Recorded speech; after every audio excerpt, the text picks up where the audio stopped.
अपने तबस्सुम टॉकीज को जरूर कीजिए सब्सक्राइब और बेल आइकन दबाना ना भूलिएगा। आदाब, नमस्कार, सत श्री अकाल। दोस्तों, मैं हूं शशांक गोविल, आपके अपनी तबस्सुम जी का बेटा, और आप देख रहे हैं तबस्सुम टॉकीज।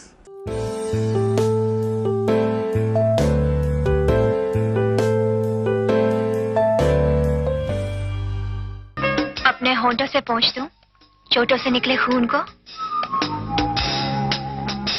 कौन हो तुम? मरिया। दिन में क्रिकेट देखती हूँ और रात को यहाँ डांस करती हूँ।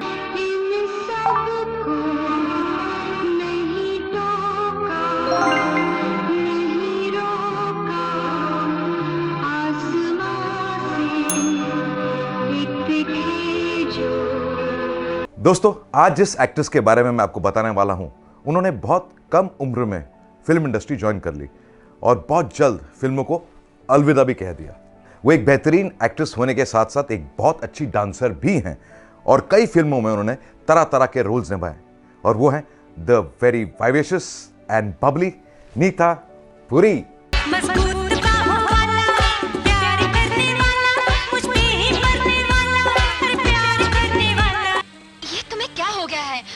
सुबह से तुम बहकी बहकी बातें कर रहे हो। मैं किसी कुमार वुमार को नहीं जानती और मेरी तस्वीर का किसी के घर में पाया जाना सिर्फ तुम्हारा वहम है और कुछ नहीं। 24 सितंबर में पैदा हुई थी नीता दसूइया में, जो पंजाब में है, एक पंजाबी परिवार में। उनके पिता का नाम था महेंद्र प्रताप पुरी और वो एक एक्साइज इंस्पेक्टर थे। नीता की माँ का नाम है स्वर्ण पुरी और वो एक हाउसवाइफ हैं। नीता की एक बड़ी बहन भी है और उनका नाम है गीता सूद। दोस्तों, नीता को बचपन से ही एक्ट्रेस बनने का शौक था और वो एक बड़ी हीरोइन बनना चाहती थी, लेकिन अफसोस, जब वो सिर्फ 9 साल की थीं, तब उनके पिता इस दुनिया को छोड़ के चले गए और कुछ अरसे बाद नीता की माँ दोनों बेटियों को लेकर न्यूयॉर्क शिफ्ट हो गई, क्योंकि उनके कुछ रिलेटिव्स न्यूयॉर्क में थे। लेकिन नीता ने अपने एक्ट्रेस बनने का सपना टूटने नहीं दिया। उन्होंने ठान ली कि वो एक हीरोइन बनकर ही रहेंगी। नीता ने अपनी स्कूलिंग और कॉलेज की पढ़ाई की न्यूयॉर्क में और वो कॉलेज के प्लेज में हिस्सा लेने लगी। पढ़ाई के साथ साथ नीता ने वहां के एक टीवी फिल्म में काम किया, द एक्सचेंज स्टूडेंट, जो बहुत कामयाब रहा। नीता बहुत खूबसूरत थी और उनकी किस्मत भी बहुत अच्छी थी, इसलिए 1983 में मिस इंडिया यूएसए पैजेंट में हिस्सा लिया और टाइटल भी जीत लिया। इस पैजेंट के वन ऑफ द जजेस थे मशहूर फिल्म मैगजीन स्टारडस्ट के पब्लिशर और ओनर श्री नारी हीरा। वो उन दिनों एक नया ट्रेंड शुरू करना चाह रहे थे और वो था वीडियो फिल्म्स का, जो वीडियो कैसेट्स पे देखी जा सकती थी। नारी हीरा नीता से बहुत इंप्रेस थे, इसलिए उन्होंने नीता को न्यूयॉर्क से मुंबई बुलवाया अपनी एक वीडियो फिल्म के लिए।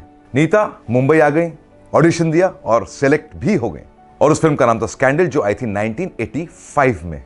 इस फिल्म के बाद नीता ने हीबा की यानी नारी हीरा प्रोडक्शंस की लगभग 8-9 फिल्मों में काम किया, जैसे शिंगोरा, सोने का पिंजरा, नकली चेहरा, शामत और कलंक का टीका, जो बहुत सक्सेसफुल रही और नीता वीडियो फिल्म्स की स्टार बन गई। मैं लिचली हूँ, तुम तारा हो ना? अब तबीयत कैसी है? घबराओ मत, 2-4 दिनों में ना दर्द रहेगा ना उस दर्द की याद रहेगी। वीडियो फिल्म्स में हिट होने के बाद नीता को अब हिंदी मेन स्ट्रीम फिल्म्स का इंतजार था, और उनका इंतजार खत्म हुआ 1987 में, जब उन्हें एक फिल्म की ऑफर आई। फिल्म का नाम था सत्यमेव जयते। इस फिल्म में नीता का छोटा रोल था, लेकिन अहम रोल था। फिल्म के हीरो थे विनोद खन्ना और इसमें 2 हीरोइंस थी, माधवी और मीनाक्षी शेषाद्री, और नीता के ऑपोजिट थे साहिल चड्ढा। मेरे भाई को मरे 3 साल हो गए, अभी याद है हमारी? नहीं मिला है मुझे। ऐसा मत कहो दीदी, उस बेचारे से एक बार मिल तो लो। कभी नहीं, उसकी दोस्ती से ही मेरे भाई की जान गई। यह फिल्म हिट रही और इसके बाद 1988 में नीता की एक और फिल्म आई, जिसमें नीता का एक बहुत अच्छा रोल था। फिल्म का नाम था आज के अंगारे। ओ कमान खान साहब, पीडब्ल्यूडी के मामलों में हम क्यों पड़े? वो नई सड़कों की मुरम्मत कर डालते हैं और पुरानी सड़कों को ऐसे ही रहने देते हैं। अब चलिए। यह फिल्म कुछ खास नहीं चली, लेकिन नीता को इस फिल्म से एक फायदा हुआ। यह फायदा हुआ कि 1989 में नीता ने 7-8 फिल्में साइन कर ली, जैसे वही भयानक रात, जेल खाना, नफरत की आंधी, मेरा नसीब और लश्कर। आखिर तुम चाहते क्या हो? मुझे यहाँ क्यों लाए हो? शायद तुम जानते नहीं कि मैं किसकी बेटी हूँ। मैं तुम्हें भी जानता हूँ और तुम्हारे बाप को भी जानता हूँ। अगर मेरे डैडी को पता चल गया कि तुमने मुझे यहाँ जबरदस्ती बंद कर रखा है तो तुम्हारे चीथड़े उड़ा देंगे।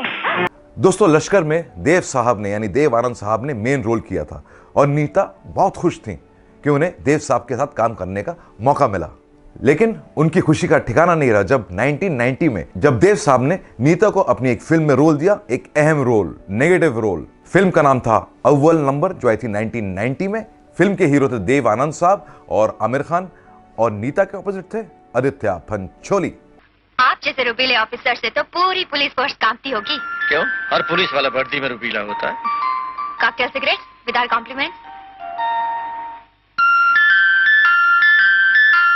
शायद डिनर के बाद कभी कभी आपको याद आ जाया करो। यह फिल्म एवरेज रही, लेकिन नीता का काम लोगों को बहुत पसंद आया। इस फिल्म के बाद नीता ने कुछ और फिल्मों में काम किया, जैसे कसम तेरी कसम, बेनाम रिश्ते और अफसाना प्यार का। कम से कम शादी हो जाने तक लड़की को अपने उस बॉयफ्रेंड पर पूरा पूरा भरोसा नहीं करना चाहिए जो हमेशा से यही कहता है कि डार्लिंग, तुम्हारे एक ही इशारे पर मैं अपनी जान लुटा सकता हूँ। दोस्तों, हिंदी फिल्मों के साथ साथ नीता ने कुछ रीजनल फिल्मों में भी काम किया, जैसे एक बंगाली फिल्म में जिसका नाम था अजना पाथ, और उसमें उनके ऑपोजिट थे प्रसन्नजीत, और एक मलयालम फिल्म मम्मूटी के साथ महानगरम।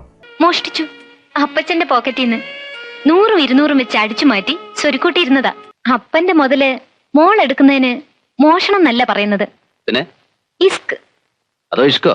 फिल्मों के साथ साथ नीता ने मॉडलिंग की और कई एड्स में काम भी किया। नीता ने लगभग 32 फिल्म्स में काम किया, रोल्स भी अच्छे मिल रहे थे, करियर भी अच्छा चल रहा था। लेकिन अचानक 1999 में नीता ने फिल्म इंडस्ट्री छोड़ने का फैसला कर लिया। वो कहती थी कि मैं ये भाग दौड़ वाली जिंदगी पसंद नहीं करती हूँ, मैं एक सुकून की जिंदगी जीना चाहती हूँ और अपने आप को समझना चाहती हूँ। दोस्तों, नीता ने हमें बताया कि 1998 में उन्होंने शादी कर ली थी। उनके हस्बैंड का नाम है खुर्शीद लतीफ। वो एक मशहूर डायरेक्टर हैं और कई बड़े बड़े टेलीविजन सीरियल्स डायरेक्ट भी किए हैं, जैसे कभी ये कभी वो और दायरे। दोस्तों, फिल्म इंडस्ट्री छोड़ने के बाद नीता और उनके हस्बैंड पेंसिल्वेनिया शिफ्ट हो गए और वहां नीता ने अपना एक खुद का बिजनेस शुरू किया। वो वेस्टर्न आउटफिट्स और ज्वेलरी बनाती हैं, नीता पूरी एक्सप्रेशंस के नाम से। नीता बहुत खुश हैं और वो अमेरिका और इंडिया के बीच शफल करती रहती हैं। वो कहती हैं कि मुझे अपनी जिंदगी से कोई शिकायत नहीं है, मेरा एक्ट्रेस बनने का सपना भी पूरा हो गया और आज मैं एक बिजनेस वुमेन हूं and I am very lucky. वो ये भी कहती हैं कि खुश रहो और हंसते रहो क्योंकि ये जिंदगी लौट के कभी नहीं आएगी। वाह नीता वाह। तो दोस्तों, ऐसी बातें भी मैं आपको बताता रहूंगा, आप बस देखते रहिए तबस्सुम टॉकीज, करते रहिए लाइक, शेयर और सब्सक्राइब।